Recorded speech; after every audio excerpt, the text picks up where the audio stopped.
The title of this piece is Balete Tree Status Quo. The balete is a tree that starts life on a tree. It grows roots that go down, push through tree parts until they reach the ground. And when at last they reach the ground, they slowly strangle the tree, killing it eventually. I pity the communities that first saw the growth and development of the balete. Must have been so traumatizing that they told neighboring tribes and future generations that the resulting abomination, roots clumped together in a futile attempt to look like the tree it strangled, is home to monsters not of this world.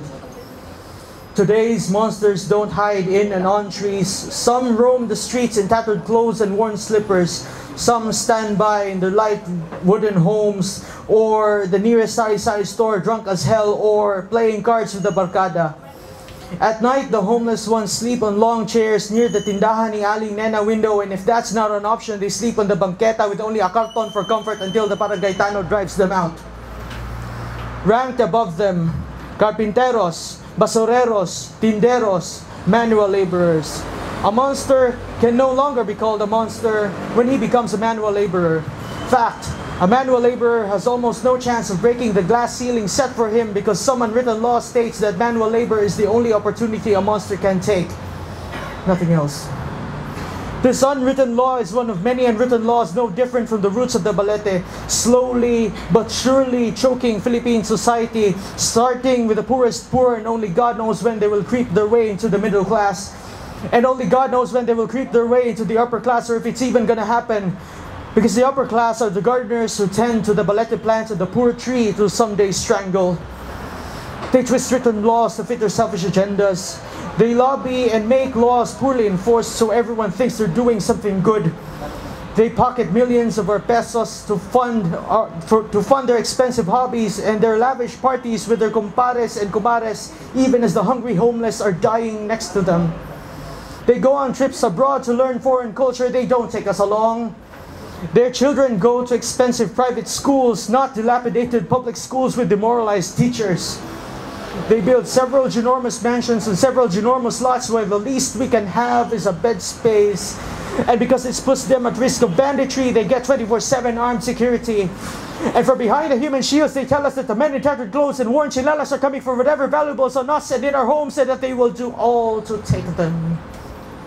They live and dress like you and speak like you to gain your trust, upper class folks also say.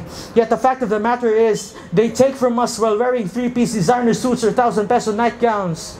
Yes, my friends, their time they spend thinking of ways to take more from us citizens, funding for their expensive lifestyles.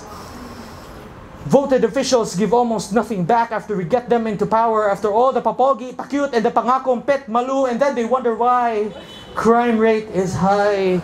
They wonder why drug using and drug pushing are at an all-time high when they just watched as the poor people choked on the limited options left for them. They wonder why today so many monsters roam the calles and esquinitas without even thinking it was they who made them monsters. And these same people shall unmake them with one bullet or a hail of it. Forget evidence of guilt or innocence. It's obvious. The upper class folks are the real monsters. They eat expensive foreign meals, not fetuses and human flesh. They drink expensive wine, not a woman's blood. They scare us not with their looks and size, but with their goons and private militaries. The upper class men and the monsters of our imagination share one balete tree.